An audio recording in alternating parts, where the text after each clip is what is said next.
కలిగిన మా ప్రియ పరలోకపు తండ్రి, మీ ఘనమైన పరిశుద్ధ నామమును మా ప్రభ ఇప్పటి వరకు ఆరాధించిన మా ప్రభ కీర్తించున్నాము. ఈ సమయాన మా ప్రభ మేము ప్రార్థిస్తూ ఉన్నాం. మీ మాట కొరకు మెల్లని స్వరం చేత మాలోని ప్రతి ఒక్కరితో మీరు మాట్లాడటం ద్వారా మమ్ములను నా ప్రభ మీ ప్రియమైన బిడ్డలుగా ఆత్మీయంగా బలపరచమని మా ప్రభువును మీ ప్రియ కుమారుడు యేసుక్రీస్తు పరిశుద్ధుని ద్వారా ప్రార్థిస్తున్నాము తండ్రి, ఆమేన్. దయతో కూర్చోనండి.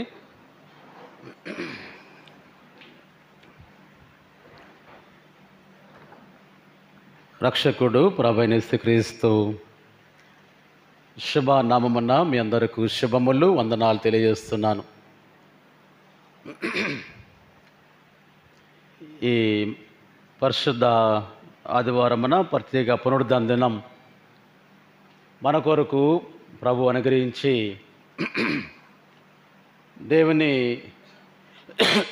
దేవునికి దగ్గరగా ఉండి ఆత్మీయమైన జీవితంలో మనం బలపడటానికి ప్రభు తన యొక్క మార్గము మన పట్ల సరళము చేస్తున్నాడు.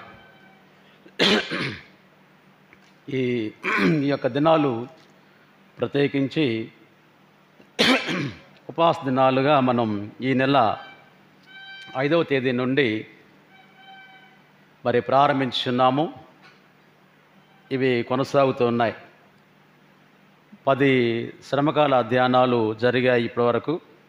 ఇంకా మన ముందు 30 శ్రమకాల ధ్యానాలు ఉన్నాయి. నెమ్మదిగా ఆ సిలువ వైపునకు ప్రయాణం చేస్తూ ఈ ప్రయాణం అనేటువంటిది కొనసాగుతూ ఉంది. ఇది ఒక ఆత్మ సంబంధమైనటువంటి ప్రయాణం. ఇది ఆత్మీయ ప్రయాణముగా దేవుడు మనలను ఆయన నడిపిస్తూ ఉన్నాడు. 40 దినాల ఈ కాలము మనకు వ్యక్తిగతమైనటువంటి స్థితిలో గొప్ప మార్పు కలుగజేసేటువంటి ఆ యొక్క కాలం కనుక మనం ఈ దినాల యొక్క ప్రాముఖ్యతను, ఈ దినాల యొక్క ప్రాధాన్యతను ఎప్పుడూ కూడా మరి మననము చేసుకుంటూ, జ్ఞాపకం చేసుకుంటూ ప్రభునకు దగ్గరగా ఉండటానికి ప్రార్థనాపూర్వక ప్రయత్నము చేస్తూ ఉండాలి. ఈరోజు మనకిచ్చినటువంటి అంశము చదవబడినటువంటి 4 వాక్య భాగాల నుండి పాప భారము నుండి విముక్తి అని ఇవ్వటం జరిగింది. పాప భారము నుండి విముక్తి. పాపము అనేటువంటిదే గొప్ప భారం. ఈ భారము అనేటువంటిది, ఆ పాప భారము, దాని నుండి విముక్తి అనేటువంటిది పాపికి ఆ పాపము నుండి దూరము కాబడట, లేక పాపికి ఆ పాపము నుండి విముక్తి చేసుకొనుట సాధ్యం అనేటువంటిది కాదు. ఎవరి పాపమును వారు విడుదల కాలేరు. పాప బంధకాల నుండి విముక్తి అనేటువంటిది కూడా చెప్పబడుతుంది. నేరస్తులకు బేడీలు వేస్తారు. నేరస్తులకు బేడీలు వేసినప్పుడు ఆ నేరస్తుడు ఆ బేడీలను త్రుంచుకోలేడు, తీయలేడు. తనకు తానుగా ఆ బేడీలను వదిలించుకోలేడు. దాని తాళము పోలీస్ దగ్గర ఉంటుంది. ఆ పోలీస్ వచ్చి తగిన కాలాన, అంటే ఆ నేరము అయిపోయింది అనుకున్న టైంలో, తన మీద ఆరోపణలన్నీ కూడా అయిపోయినాయి అనుకున్న టైంలో ఆ తాళంతో, ఆ కీతో వచ్చి ఆ బేడీలను విడిపిస్తాడు. ఆ బేడీల నుండి విడిపిస్తాడు. పాపపు స్థితి, పాపపు స్థాయి కూడా మనందరినీ కూడా పట్టి పీడిస్తూ ఒక బంధకంలాగా ఉంటుంది. ఆ బంధకం అనేటువంటిది ఆ బేడీ లాంటిదే. ఆ బంధకము నుండి మనకు మనంగా బయట పడలేం. నీళ్ళల్లో ఎప్పుడైనా చెరువుల్లో స్నానం చేసే వాళ్ళకి తెలుస్తుంది. నీళ్ళల్లో చిన్నప్పుడు సరదాగా చెరువులో ఆడుకునేవాళ్ళం. ఇక్కడ మునిగి అక్కడ తేలటం అనేది ఒక ఆట. ఇక్కడ మునిగితే అక్కడ తేలటం, అదొక ఆట. ఎక్కువ దూరం ఎవరు వెళ్తారో వాళ్ళు గెలిచినట్లు లెక్క అనమాట. మనం మునిగి లోపల వెళ్తున్నప్పుడు ఏమీ తెలియదు, బరువు ఏమి తెలియదు. నీళ్లు పైన మన మీద ఎన్ని అడుగులున్నా సరే బరువేమీ తెలియదు, భారంగా అనిపించదు. బయటకు వచ్చి ఒక బిందె నీళ్లు దానిలోనే తీస్తే ఆ బిందె నీళ్లు ఎంతో బరువుగా ఉంటాయి. కావుడేసుకెళ్తే ఆ 2 బిందులన్నా తీసుకుంటే బరువు అంతా కూడా నొప్పి వస్తుంది. దాని కింద మనం ఎంతసేపు ఉన్నా సరే భారం అనిపించదు. పాపములో నడుస్తున్న వారికి పాప భారము తెలియదు. పాపం అనేటువంటిది చాలా హ్యాపీగా ఉంటుంది. ఆ పాపము రకరకాలు. ఈ పాపం అనేటువంటిది అది శాశ్వతమైనటువంటిది కాదు, తాత్కాలికమైనటువంటి ఆనందాన్ని కలిగిస్తుంటుంది.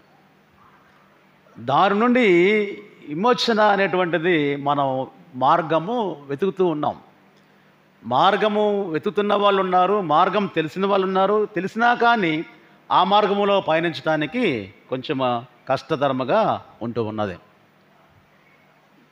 ఈరోజు లేక ప్రాధాన్యత ఎప్పుడూ కూడా నేను ప్రతిరోజు చెప్తున్నా, 10 దినాల నుండి కూడా ప్రతిరోజు అక్కడ నుండి చెప్తూ ఉంటాను.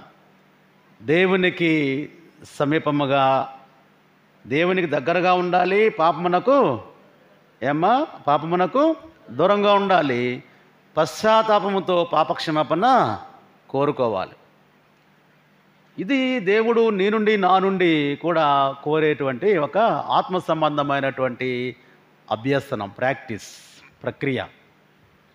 దీనిని మనం తెలుసు, కానీ దాన్ని కొంత మనం నెగ్లెక్ట్ అనేటువంటిది చేస్తూ ఉన్నాం. 40 దినాలు ఈ యొక్క స్పాన్ దేవుడు మన కొరకు ఇచ్చినప్పుడు మనం ప్రవేశించాం. ఒకవేళ ఇన్కేస్ నేను చెప్తున్నా, ప్రారంభం నుండి కూడా వీలు పడలేదు మందిరానికి రావటానికి, సేమ్ టైం కొంత ఎక్కువ సమయము దేవుని వాక్యాన్ని చదవటానికి, దేవుని వాక్యమును మన ముందు ఉంచుకొని ధ్యానించడానికి, ప్రార్థనలు ఎక్కువసేపు గడవటానికి నువ్వు ఉన్న స్థలంలోనే ఈ 40 దినాలు కూడా గడపాలి. నీ స్థితి, నీ పొజిషన్, ఒకవేళ నీ యొక్క కార్యభారం వలన రాలేకున్నావేమో, అది దేవునికి తెలిసి అది నిజమే యథార్థమే అనుకుంటే ఆయనే నీ పట్ల ఆయన కృప అనుగ్రహిస్తాడు. హ్యాచింగ్ మనకు తెలుసు కదా, హ్యాచింగ్. కోడి పెట్ట పొదుగుతూ ఉంది తెలుసు. మనం ప్రతి వాళ్ళ ఇంట్లో కోళ్ళు ఉన్న వాళ్ళు, పొదిగేస్తున్న వాళ్ళు తెలుస్తుంది వాళ్ళకి. కోడి పెట్ట ఆ గుడ్లను ఎక్కుతుంది, గుడ్ల మీద కూర్చుంటుంది. దానికి ఒక టైం అనేటువంటిది నిర్దేశించాడు దేవుడు. ఎన్ని రోజులు? 3 వీక్స్. ఆ 21 రోజులు ఆ కోడి గుడ్లను పొదగాలి. 2 రోజులు దాని మీద కూర్చొని 2 రోజులు రెస్ట్ తీసుకుంటే బయటకు వచ్చి ఏమవుతుంది? 2 రోజులు పొదిగింది, 3 రోజులు పొడిగింది, 4వ రోజు రెస్ట్ తీసుకోవడానికి బయటకు వెళ్ళిపోతేటన్నా ఆ పొదుగుతాను అని నిర్ణయించుకొని కూర్చున్న తర్వాత 21 రోజులు పొదగాల్సిందే. ఏదో ఒక 2 నిమిషాలు రెస్ట్ తీసుకుంటుంది, వెళ్ళి అటు వెళ్ళి దులుపుకొని వస్తుంది దుమ్మంతా, అది వేరు. కానీ 2 రోజులు దాని మీద కూర్చోకపోతే గుడ్ల పైన ఆ గుడ్లన్నీ కూడా ఏం చేస్తాయి? మురిగిపోయినాయి అంటాం కదా మనం. ఉద్దేశం అనేటువంటిది అక్కడ నెరవేర్చబడదు. మనం కూడా అప్పుడప్పుడు చూస్తూ ఉంటాం, యాంగ్జైటీ మనకు కూడా. 4 రోజులు అవ్వగానే గుడ్లంగా చూస్తూ ఉంటాం, పగిలిందా అని. పగలదు. ఆ పర్టికులర్ టైం అవ్వాలి, 21 రోజులు అయిపోవాలి. 20 రోజుల నుండి చూస్తూ ఉంటే 18, 19 రోజుల నుండి చూస్తూ ఉంటే కొద్దిగా కనిపిస్తూ ఉంటుంది, ఆహా అనుకుంటాం. ఆ కోడి కూడా ఉండాలి అలాగే. అది అప్పుడు లేచినా సరే దానివల్ల ఎవరో కూడా దాన్ని భర్తీ చేయలేరు.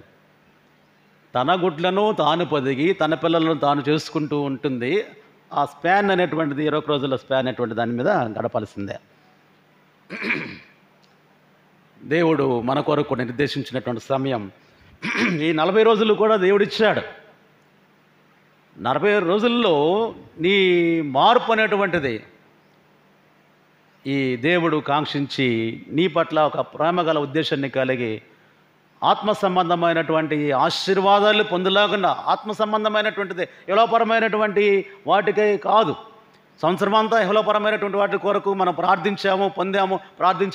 ఇప్పుడు ఆత్మ సంబంధమైన స్థితిలో నీవు పరిపూర్ణురాలుగా ఉండటానికి, ఆత్మ సంబంధమైన స్థితిలో పరిపక్వత చెందడానికి దేవుడు నిర్దేశించినటువంటి సమయం 40 దినాలు. దీన్ని వృధా చేసుకోకుండా ఉంటే ఆ పరిపక్వత అనేటువంటిది నీకు నాకు కూడా దేవుడు అనుగ్రహిస్తాడు.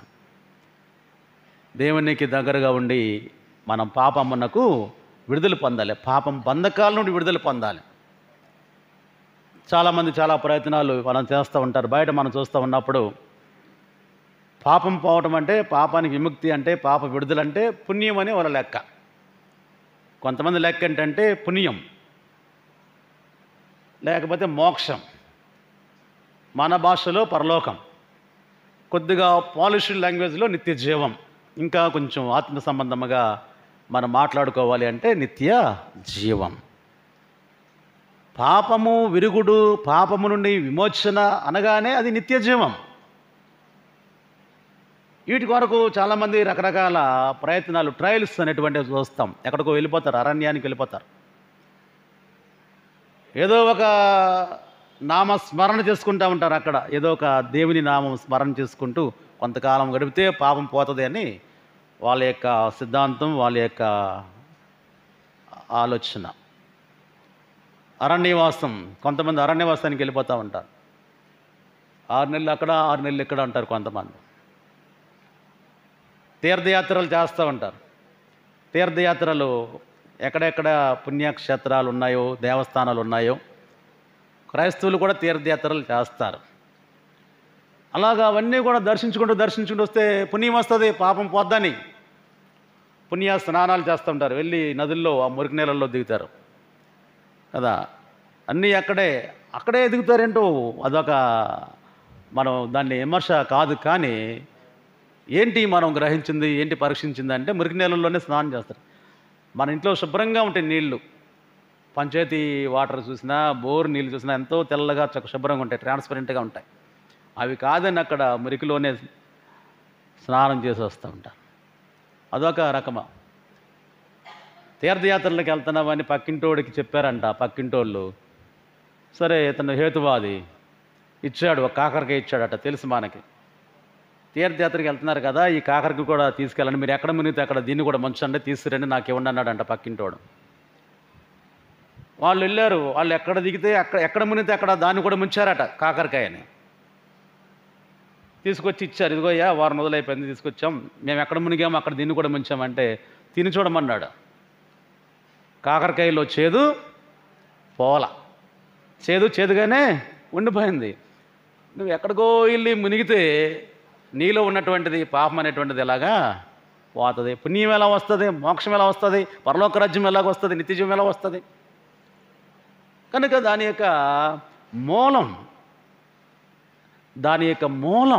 యొక్క బేస్, నీ పాపమునకు గల మూల కారణం, నీవు దానిని నిర్మూలన చేయాలి. రూట్ అనేటువంటిది నిర్మూలన చేయాలి. ఏదో 40 దినాలు మాంసం మానితే పరలోకం రాదు మనకి. నిజంగా 40 దినాలు పూలు పెట్టుకోకపోతే పరలోకం రాదమ్మా. రకరకాలుగా మనం చూస్తూ ఉంటాం. బట్టల రంగులు మారుస్తున్నారు చాలామంది ఈ రోజున. బట్టలు రంగు మార్చడం వల్ల నీలో పాపము పోదు. సంథింగ్ దేవుడు మనల్ని ఉద్దేశించి ఆయన ప్రభు మాట్లాడుతూ ఉన్నప్పుడు ఆ మాటలలో ఉన్నటువంటి సారాంశం అనేప్పుడు కూడా గ్రహిస్తూ ఉండాలి. యెషయా గ్రంథంలో 59వ అధ్యాయంలో చూస్తే 1-2 వచనాలు. యెషయా గ్రంథము, రక్షింపనేరకుడినట్లు విననేరకుండినట్లు ఆయన చెవులు, ఇది మీ దోషములు మీకును మీ దేవునికి అడ్డముగా వచ్చెను, మీ పాపములు ఆయన ముఖమును మీకు మరుగుపరచెను, కనుక ఆయన ఆలకింపకున్నాడు. ఇది నీ పాపమును నీ బంధకాలను విడుదల కాకపోవడానికి గల కారణం. ఆయన నిన్ను చూస్తుంటే, ఆయన మనలను చూస్తూ ఉన్నప్పుడు ఏమి అడ్డుగా ఉన్నాయట? మన దోషములు మనకు అడ్డుగా ఉన్నాయి. ఎవరెవరికి? దేవునికి మనకు అడ్డుగా ఉన్నాయి. మన పాపములు ఆయన ముఖమును మన వైపు చూడటానికి మరుగుపరిచాను. ఈ పాప బంధకాల నుండి మనం విడుదల కాకపోవటానికి గల కారణము నీ పాపము, నీ దోషం వలన ఆయన నిన్ను సరిగా చూడలేకపోతూ ఉన్నాడు. నీవు చేసేటువంటి ఆజ్ఞాతిక్రమం, నీవు అనుసరిస్తున్నటువంటి మోసపూరితమైనటువంటి జీవిత విధానం, దుర్మార్గపు క్రియలు, దుర్మార్గపు ఆలోచనలు కదా, అవన్నీ కూడా ఉన్నప్పుడు ఎందుకంటే భయంకరమైనటువంటి పదజాలము యెషయా భక్తుని ద్వారా ఇశ్రాయేలు ప్రజలు విన్నారు. వాళ్ళు ఎలాగా అన్ని కర్కశమైనటువంటి మాటలు వాళ్ళు విన్నారు. మీ దోషములు ప్రభునకు మీకు అడ్డుగా ఉన్నవి. మనం తంబేస్తూ ఉంటాం కదా, రేషన్ షాపులో కానీ లేకపోతే జాబ్ ప్లేస్లో తంబేస్తుంటాం.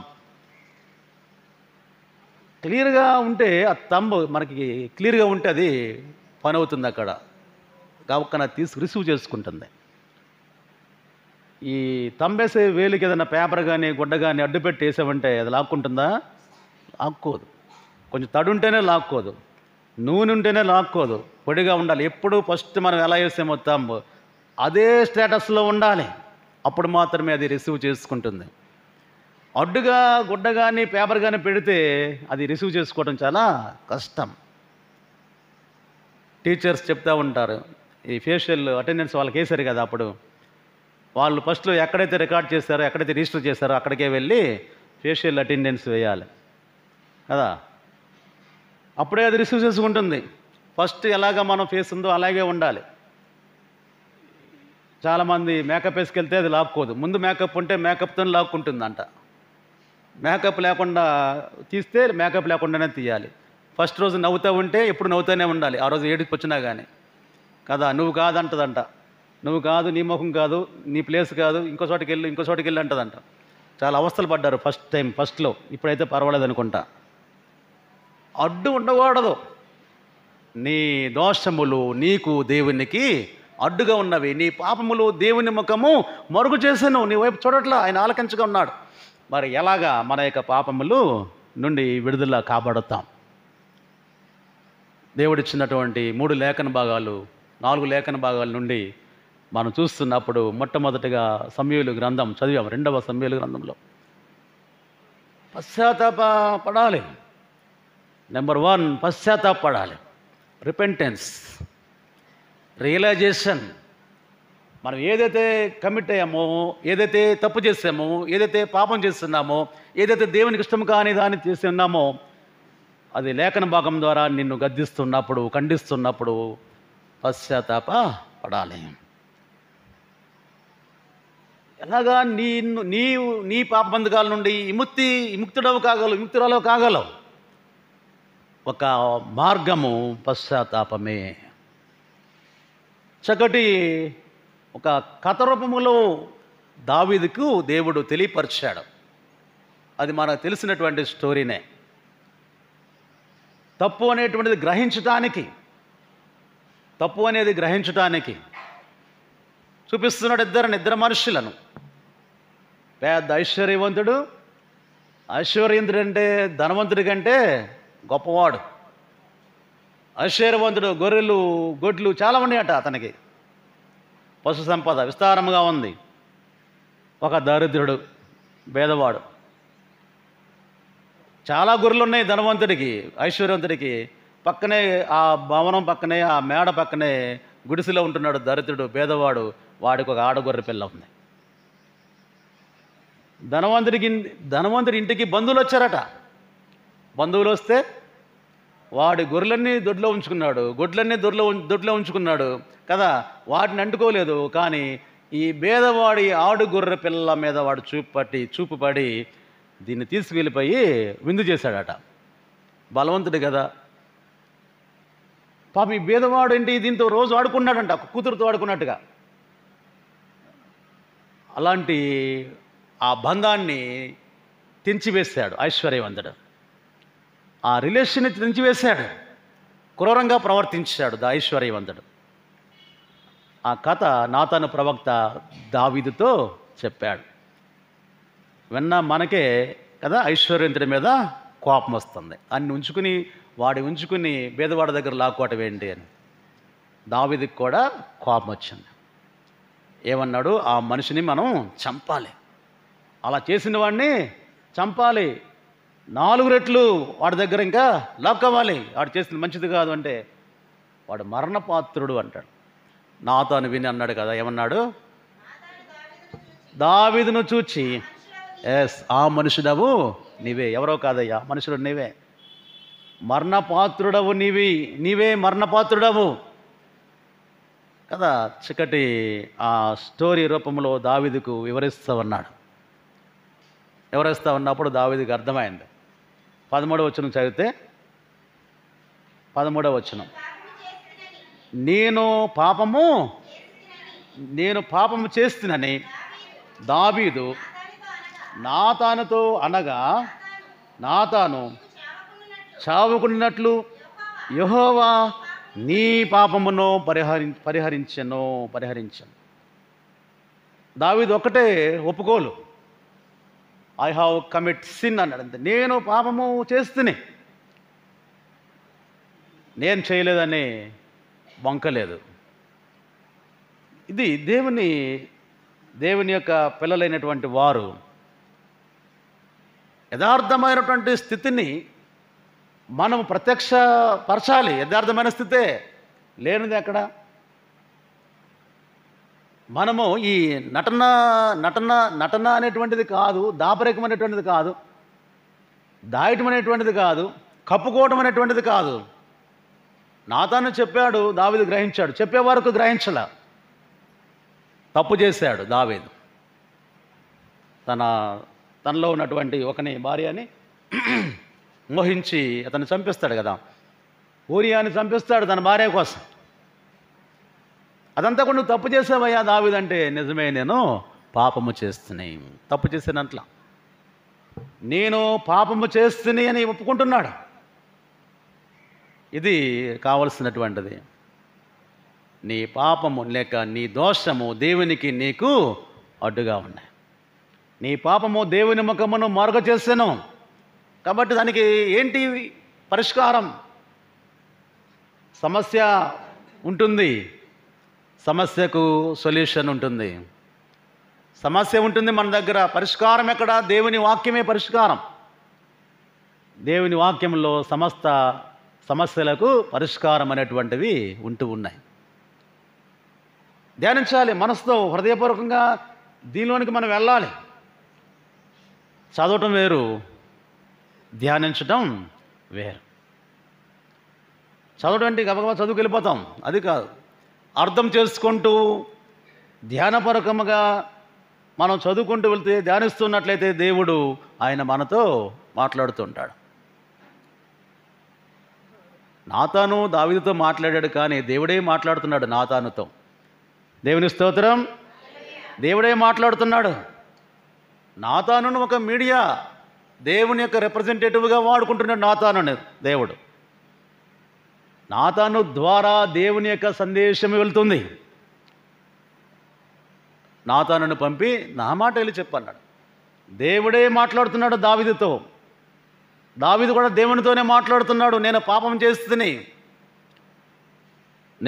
చేస్తున్నా. ఇది ఎంత మాత్రం కూడా సమర్థించుకోవడానికి లేదు, అక్కడ తప్పించుకోవడానికి అబద్ధం ఆడలేదు. యథార్థత అనేటువంటిది దేవునికి ఎంతో ఇష్టమైనటువంటిది. తప్పు చేసినా కానీ దావీదు తొలగకుండా, తన పాపమును కప్పుకోకుండా ఒకటే, నేను పాపము చేస్తాను, ఒకటే జవాబు, యెహోవా నీవు చావుకున్నట్లు నిన్ను నీ పాపమును పరిహరించున్నాడు. మొదటి యోహాను పత్రికలో 1వ అధ్యాయం 9వ వచనం చూస్తే మనకు బాగా పరిచయమైనటువంటి వాక్య భాగం కనిపిస్తుంది. మొదటి యోహాను పత్రిక, మన పాపములను ఒప్పుకొని ఎడల ఆయన నమ్మదగినవాడు నీతిమంతుడను గనుక ఆయన మన పాపములను క్షమించి సమస్త దుర్నీతి నుండి మనలను పవిత్రులుగా చేయను. మనలను పవిత్రులుగా చేయడానికి ఏంటి చేయాల్సినటువంటిది? మనము మన పాపములను ఒప్పుకొనిన ఎడల ఆయన నమ్మదగిన వాడు నీతిమంతుడు గనక మన పాపములను క్షమించి దుర్నీతి నుండి మనలను పవిత్రులుగా చేస్తాడు. మన పాపములను మనము ఒప్పుకోకుండా ఉంటే ఆయన తెలియదనుకోవడం అనేటువంటిది మన అవివేకము.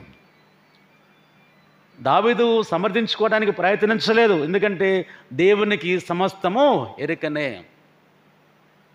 దేవునికి సమస్తము తెలియను గనుక దావీదు సమర్థించుకోకుండా ఉన్నాడు. నేను తప్పు చేశాను, పాపమే చేశాను అని ఇక్కడ ఈ సందర్భంలో ఏమీ రాలేదు. కానీ తన పశ్చాత్తాపము 51వ కీర్తన అంతా కూడా తన యొక్క పశ్చాత్తాపమే. ఎలా పశ్చాత్తాపడ్డాడు? ఏడుస్తూ ఉన్నాడు. చేయరాని పని చేస్తున్నటువంటి విధానాన్ని బట్టి ఏడుస్తూ పశ్చాత్తాపడుతున్నప్పుడు ఆ పాపమును దేవుడు మాత్రమే పరిహరించాడు. ఇక్కడ అంటాడు కదా, 32వ కీర్తనలో కూడా అంటాడు కదా, నా దోషమును కప్పుకొనక నీ ఎదుట నా పాపము ఒప్పుకొంటిని, సన్నిధిని నా అతిక్రమమును ఒప్పుకొందుననుకొంటిని, నీవు నా పాపదోషమును పరిహరించున్నావు. ఇది సాక్ష్యం, దేవుని ఎదుట దావీదు ఇస్తున్నటువంటి గొప్ప సాక్ష్యం. పశ్చాత్తాపడాలి, హృదయంలో నుండి పొంగి పొరలాలి పశ్చాత్తాపం. కప్పుకుంటే ప్రమాదం కదా, కప్పుకుంటే ప్రమాదం. మనం డాక్టర్ గారి దగ్గరికి వెళ్ళినప్పుడు మన విషయమంతా అని చెప్పాలి.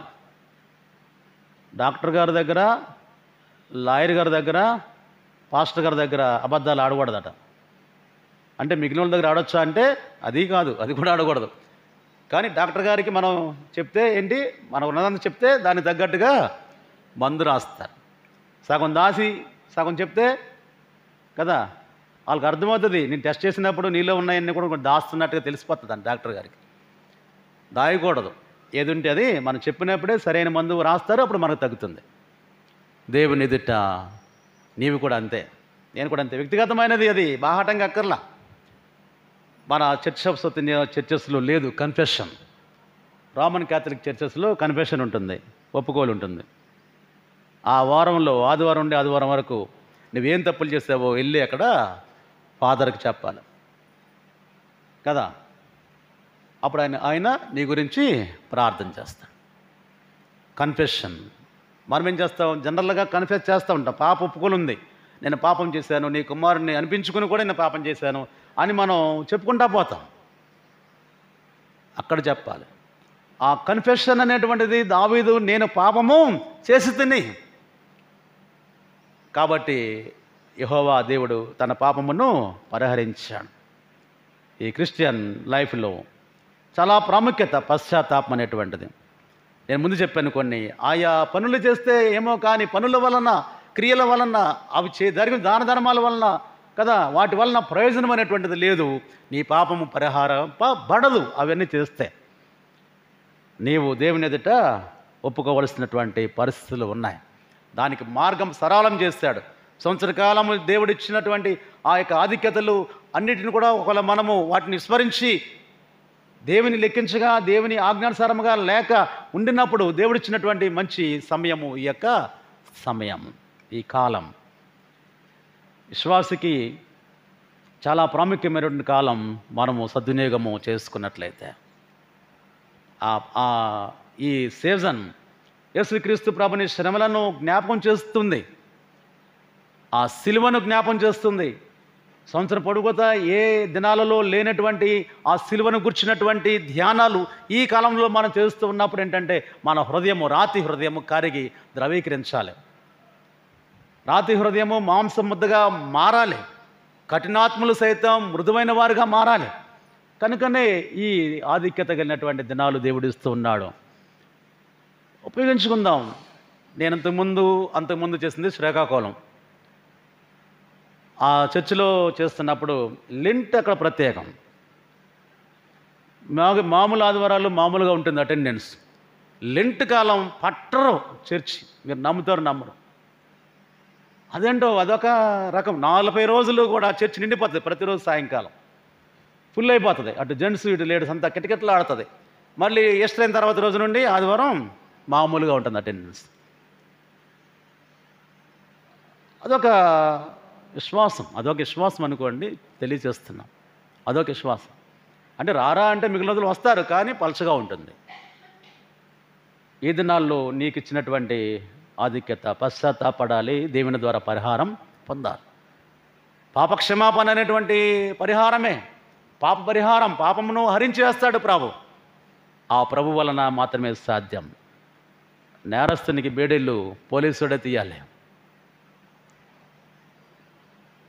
రెండవది మనం చూస్తే అపోస్తుల కార్యములో 8వ అధ్యాయంలో చదువుకున్నాం. మొట్టమొదటి దాని నుండి పశ్చాత్తాపడాలి, రెండవది వేడుకోవాలి. వేడుకోలు, ప్రార్థన. దేవుని ఎదుట నీ హృదయ ఆలోచన సరిగా ఉండాలి. దేవుని ఎదుట నీ హృదయ ఆలోచన సరిగా ఉండాలట. సరిగా ఉండటానికి వేడుకోవాలి. ఇక్కడ గారడీ వాడైనటువంటి సీమోన్లు చాలామంది ఉన్నారు. ఈ గారడీ వాడంటే మెజిషియన్ అనమాట. మెజిషియన్ గారడీ విద్య చేస్తూ ఉన్నాడు. మాయం చేస్తాడు, గాలిలో మళ్ళా దాన్ని చూపిస్తాడు, మాయం చేస్తాడు, మళ్ళా చూపిస్తాడు, ఏమీ లేని దానిలో ఏదో తీస్తూ ఉంటాడు గారడీ వాడు. ప్రజలందరూ కూడా వెంబడిస్తున్నారు, విస్తారముగా ఫాలోయింగ్. అతడు ఒక సెలబ్రిటీ ఆ రోజున చెప్పుకోవాలి అంటే. సీమోన్, గారడీ వాడైన సీమోను ఒక సెలబ్రిటీ, విస్తారమైన ఫాలోయింగ్. ప్రజలందరూ కూడా ఫాలో అవుతున్నారు అతన్ని. చూశాడు పేతురు యోహాను, వారిద్దరూ చూశాడు. వారిద్దరూ అందరికీ ప్రార్థన చేస్తున్నారు. ఎవరికి ప్రార్థన చేశాడో పేతురు, వారికి ఆత్మ అనేటువంటిది వస్తూ ఉంది. గారడీవాడు చూశాడు. గారడీవాడు చూసి, సీమోను, ఈ పేతురు దగ్గర డబ్బు పెట్టి నాకు కూడా ఆ వరము ఇవ్వు. ఎందుకంటే ఇప్పటివరకు జనం నేను ఆకర్షితునిగా ఉన్నాను అందరికీ.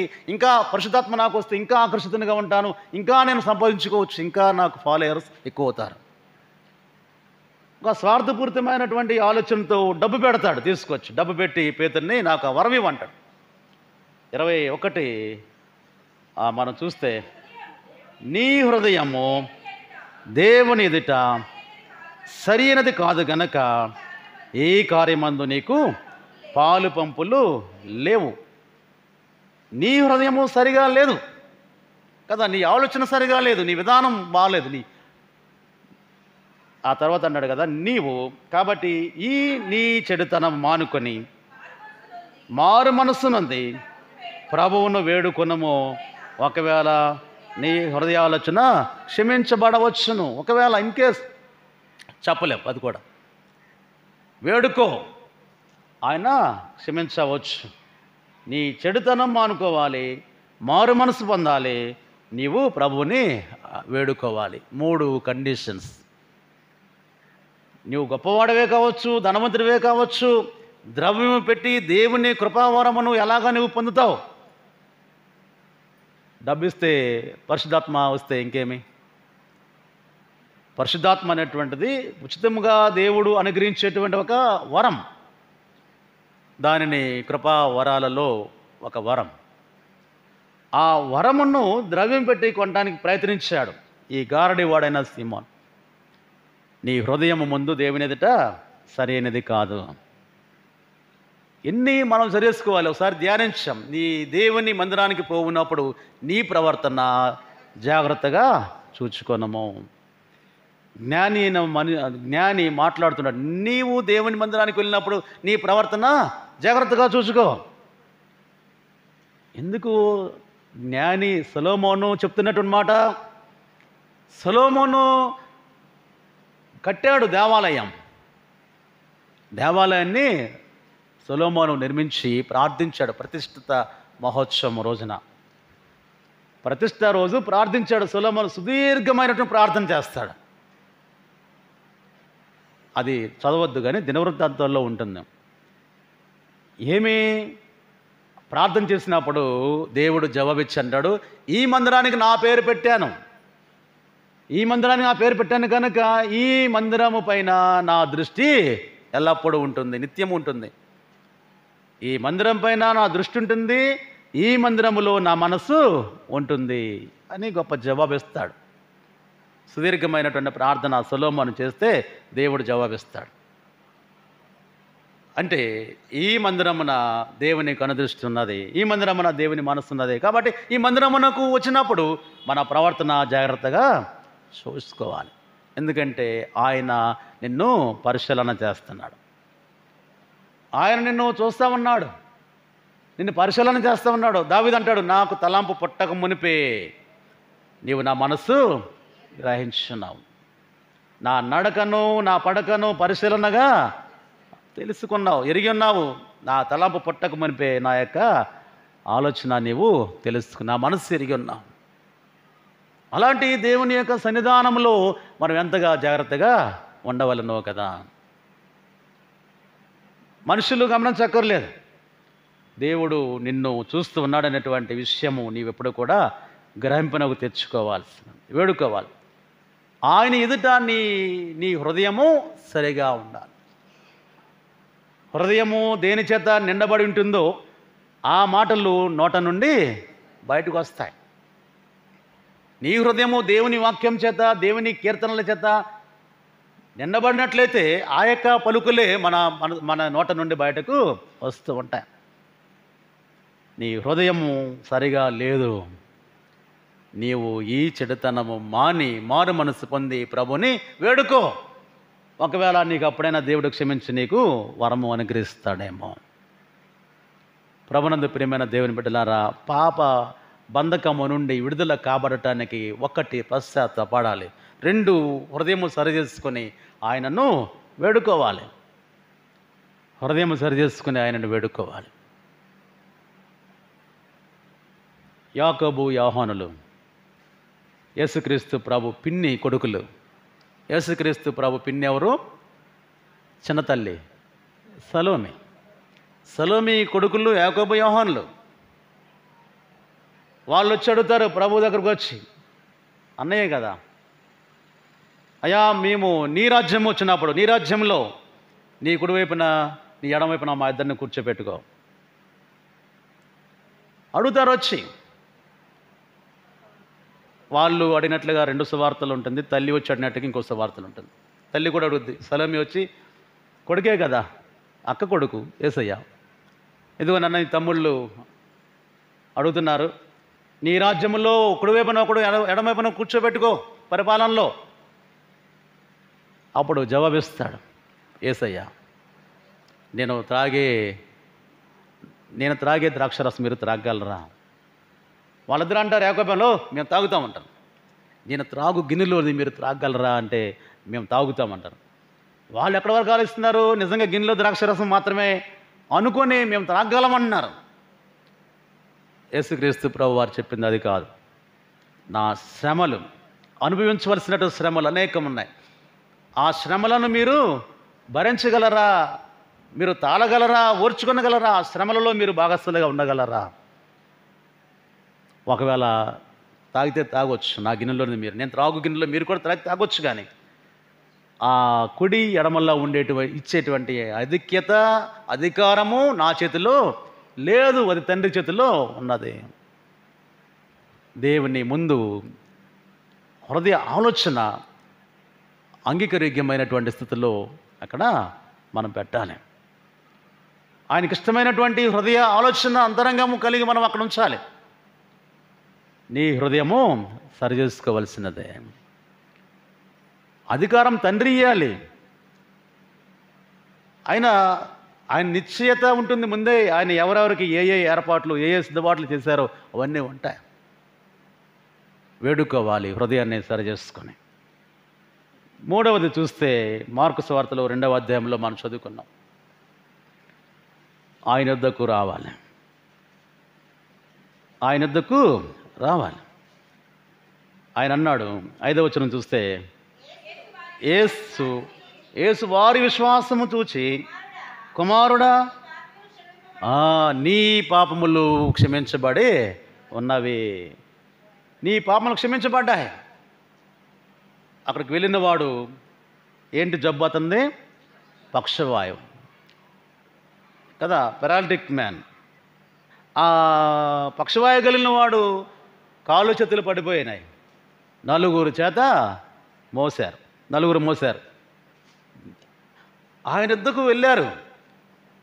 ఈ పక్షవాయువు కలిగిన వాడిని ఎత్తుకొని ప్రభు దగ్గరికి తీసుకెళ్లారు. సాఫీగా లేదు, ప్రభు దగ్గరికి వెళ్ళటానికి ఈజీ కాదు ఆ రోజున, అంత ఈజీగా లేదు ఆ రోజు ఆ సిచ్యువేషన్లో. సందర్భము కపెర్నహూము వచ్చినప్పుడు ఒక ఇంట్లో ప్రభు ఉన్నాడని విన్నారు వాళ్ళు. అరే ప్రభు అక్కడికి వచ్చాడంటరా అనుకున్నారు. ఆ ఇంట్లో ఉన్నాడంటరా, వాక్యం అందిస్తున్నాడంట, వాక్యం బోధిస్తున్నాడంట అని తెలిసింది. అయితే పదండ్రా అని చెప్పి నలుగురు స్నేహితులు ఆ 5వ వాడిని మోసుకుని వచ్చారు. ఈజీగా ఉందా ప్రభు దగ్గరికి వెళ్ళడానికి?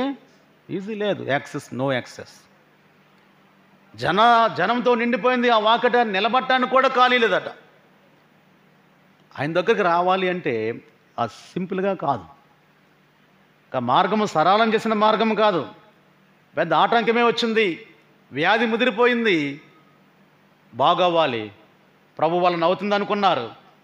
వచ్చారు, తీరా చూస్తే జనంతో నిండిపోయింది ఆ ఇల్లంతా కూడా. లోపలికి వెళ్ళటానికి కానీ బయట నిలబడటానికి కానీ ప్లేస్ అనేటువంటిది లేదు. అయినా కానీ ఎలాగైనా వెళ్ళాలి, ఆ ఆసక్తి చూడండి, ఎలాగైనా వెళ్ళాలి ప్రభు దగ్గరకి. ఎందుకంటే ఆ అవకాశం మళ్ళీ రాదు. కపెర్నహూము మళ్ళీ ఎప్పుడు వస్తాడో ప్రభు, ఆయన సొంతూరు కాదు అది కపెర్నహూము. కపెర్నహూము మరలా ఎప్పుడు వస్తాడో తెలియదు. ఆ వచ్చిన అవకాశాన్ని మనం సద్వినియోగం చేసుకోవాలి. ఎట్ ఎనీ కాస్ట్ వెళ్ళాలి, ఎలాగైనా సరే వెళ్ళాలి, ఎలాగైనా సరే వెళ్ళాలి, వెళ్ళాలి వెళ్ళాలి వెళ్ళాలి. అదే ఆసక్తి అనేటువంటిది మండాలి.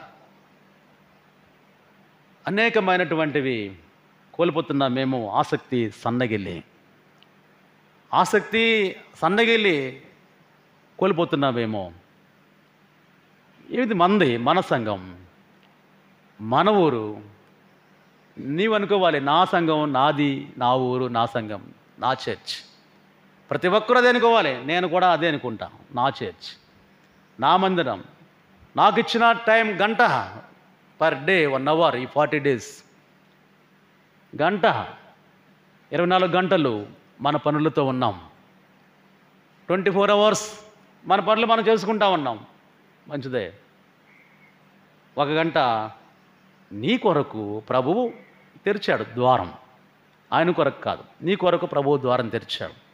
నీకేదో ఇయ్యాలని, నిన్నేదో చేయాలని, బలపరచాలని, నీ పట్ల ఆయన వసించాలని, నీతో ఉండాలని ఆయన ఆశ పడుతూ ఉండి ఆహ్వానిస్తున్నాడు. ఇచ్చాడు, మార్గం సరళం చేశాడు.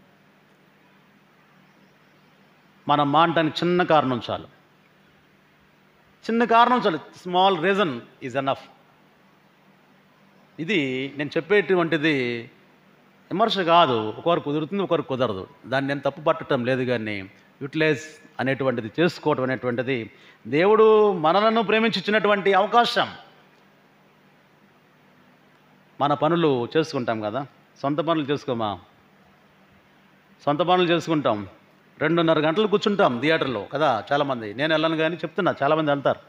2.5 hours ఎంత టైము ఎంత స్పెండ్ చేస్తారో తెలియదు. 2.5 గంటలు కూర్చోవటం అంటే మళ్ళీ చూసుకుని డబ్బులు ఇచ్చి, మళ్ళీ ఎదురు డబ్బులు ఇచ్చి తన్నుకుని టికెట్లు పొంది లేదా ఆన్లైన్లో తీసుకున్నాం. 2.5 గంటలు పైన కూర్చుంటాం అలాగా కుర్చీలో. మనం అసలు చూడండి ఎంత ఓపిక వస్తుంది అక్కడ. టీవీ ముందు కూర్చోరు, సినిమా వదిలేయండి అనకూడదు, టీవీ ముందు కూర్చుంటాం, రిమోట్ పక్కన పెట్టుకుంటాం. అమ్మో, వెళ్ళి స్విచ్ చేసుకోవడం చాలా బద్ధకం. ఇదివరకు ఛానల్ మార్చుకునేయండి. చిన్నప్పుడు టిక్ టిక్ టిక్ అంటే మారుతుండే ఛానల్, పద్దాకా వెళ్ళాలి, మార్చుకోవాలి. తర్వాత డెవలప్ అయింది టెక్నాలజీ, రిమోట్. ఫ్యాన్ కూడా రిమోటే, స్విచ్ చేసే పని లేదే. ఫ్యాన్ రిమోట్, అన్నీ రిమోటే కదా. మరి అలా కూర్చోవడానికి ఇష్టపడుతున్నాం. ఎంత టైం అయినా కూర్చుంటాం కదా. ఒక ఛానల్ బోరు కొడితే వెంటనే ఇటు యాడ్ వచ్చిందంటే కదా వెంటనే మార్చేస్తాం. అది యాడ్ వస్తే మళ్ళీ మార్చేస్తాం. ఎంత సాఫిస్టికేటెడ్ లైఫ్ మనం అనుభవిస్తున్నామో కదా. ఊహించామా మనం ఈ రోజున ఎంత సుఖవంతమైన జీవితాలు జీవిస్తామని? సెల్ ఫోన్ ప్రపంచం మన చేతిలో ఉంటుంది. ఏమి కొట్టు దానిలో నీ ముందు డిస్ప్లే అవుతుంది. ఏదైనా సరే గుడ్ ఆర్ బ్యాడ్, ఏదైనా సరే ఎక్కడైనా సరే ప్రపంచవ్యాప్తంగా దాగునే ప్రతీది కూడా గ్లోబలైజేషన్. ఈ ప్రపంచమే ఒక కుగ్రామము అయిపోయింది టెక్నాలజీ డెవలప్ అయిన తర్వాత. సైన్స్ అండ్ టెక్నాలజీ, విపరీతమైనటువంటి జ్ఞానం. ఆయన వద్దకు రావాలి, ఆయన వద్దకు తీసుకొచ్చారు. ఎట్లాగైనా వెళ్ళాలనుకున్నారు పాపం. ఏం చేశారు వాళ్ళు? మరి ఎవరిదో ఇల్లు ఇంటి కప్పు విప్పి సందు చేసి పక్షవాయుగల వారిని పరుపుతోనే దించారు ప్రభు ముందు. పైకెక్కారు, ఇంటి పైకెక్కి పైకి ఓడబీకి, పెంకుటిల్లేమో కదా, తాటకిల్లు కాదు కానీ పెంకుటిల్లు అయి ఉండొచ్చు, పెంకుటిల్లు ఓడబీకారు. అంటే చెప్తుండా ఆ చేసినటువంటి ఆ క్రియ పని వాళ్ళ ఉద్దేశం ఏంటంటే ప్రభు మరలా రాడు, మరలా వచ్చినప్పుడే ఎప్పుడో వస్తాడో మనకు తెలియదు కదా, ఇప్పుడే కావాలి ఆయన దర్శనం, ఆయన ముందు ఇప్పుడే ఉంచాలి. వెళ్ళిపోయిన రోజు మళ్ళీ రాదు, వెళ్ళిపోయిన నిమిషం మళ్ళీ రాదు, వెళ్ళిపోయిన క్షణం మళ్ళీ రాదు. ఆ ప్రభు దగ్గర దించారు. యేసు వారి విశ్వాసం చూసి, కుమారుడా నీ పాపములు క్షమించబడి, వాడేంటో పక్షవాయు కలిగిన వాడు, ఈయనేంటో పాపములు క్షమించబడి ఉన్నాయి లే అన్నాడు. ఆయన కనుగొన్నాడు వాడి ఆ రోగానికి గల మూల కారణం, అసలు ప్రధానమైనటువంటి రీజన్ ఏంటి అని ఏం పడేసింది అలాగా, వాడి యొక్క పాపము అలాగా పడవేసింది. పాపం పడేసింది, నీ పాపం క్షమించబడదు, ఆ రూట్ కాజ్ అనేటువంటి తీసి పడేస్తాడు. మనం అప్పుడప్పుడు డాక్టర్ గారి దగ్గరికి వెళ్తే టెస్టులు రాస్తారు కదా, టెస్టులు రాస్తారు. చాలామంది అంటే జ్వరం అని వెళ్తే టెస్టులు రాశారేంటి అనుకుంటాం బయటకు వచ్చి కదా. అమ్మో ఈయన దగ్గరికి వెళ్తే బోలని టెస్టులు రాస్తున్నాడు, ఆయనకి ల్యాబ్కి ఏదో ఉందనుకుంటాం బయటకు వచ్చి. సామాన్యంగా మన నేచర్ అది. ల్యాబ్ బోర్డు డబ్బులు ఇస్తాడు ఈయనకి, అందుకనే రాస్తాడు టెస్టులు అనమాట. టెస్టులు ఎందుకు రాస్తారు? ఆ జబ్బుకి గల కారణం, మూల కారణం తెలుసుకోవాలని. ఎందుకు వచ్చింది, ఎప్పుడు వచ్చింది, ఏ స్టేటస్లో ఉంది, ముదిరిందా, లేతగా ఉందా, అసలు మందులు పనిచేస్తాయా, పని చేయవా అనేటువంటి వాళ్ళు కావాలి. టెస్ట్ చేయించుకుంటేనే ఆయన తెలుస్తుంది. సరైనటువంటి జబ్బుకి సరైన మందు కావాలంటే ఆ టెస్ట్ అనేటువంటిది అవసరం. అది తీసివేస్తారు మూల కారణం, అది లేపేస్తే రాదు.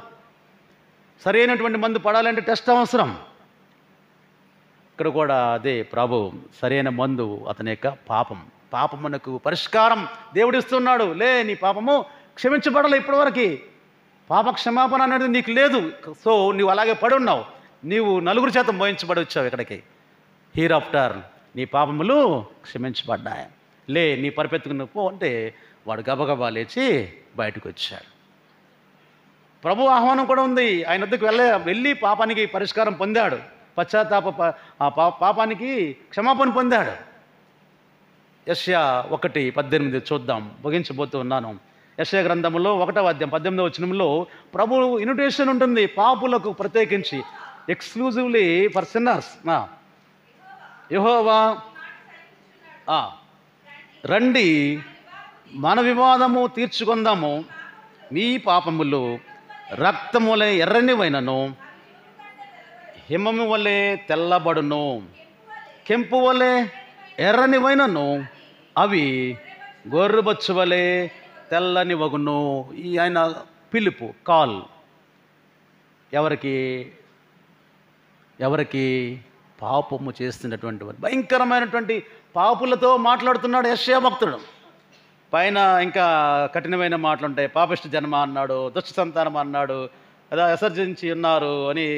అసలు ఆ మాటలు మనం చూస్తుంటే కదా, ఎద్దు తన కామందుని ఎరుగును, గాడిద సొంతవాన్ని తెలుసుకుని ఇశ్రాయేలు తెలియలేదు, నా జనులు యోచింపరు అని ఆయన బాధపడుతూ ఆఖరి పిలుస్తున్నాడు. రండయ్యా మన వివాదం పరిష్కారం చేసుకుందాం, నీ పాపము రక్తములే ఎర్రనివైనను అవి ఎలాగా హిమము వలె తెల్లగా మారుస్తా, అలాగే కెంపు వలె ఎర్రనివైనను అవి గొర్రెబొచ్చు వలె తెల్లని వగును. ఈ కాల్ అనేటువంటిది చాలా ప్రాముఖ్యం.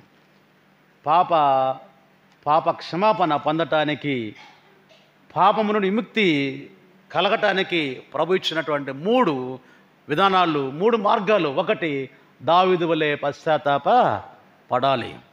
2 సీమోనుకి ఇచ్చినటువంటి సలహా, అడ్వైజ్, వేడుకోవాలి, ఈ హృదయము సరిచేసుకొని వేడుకోవాలి.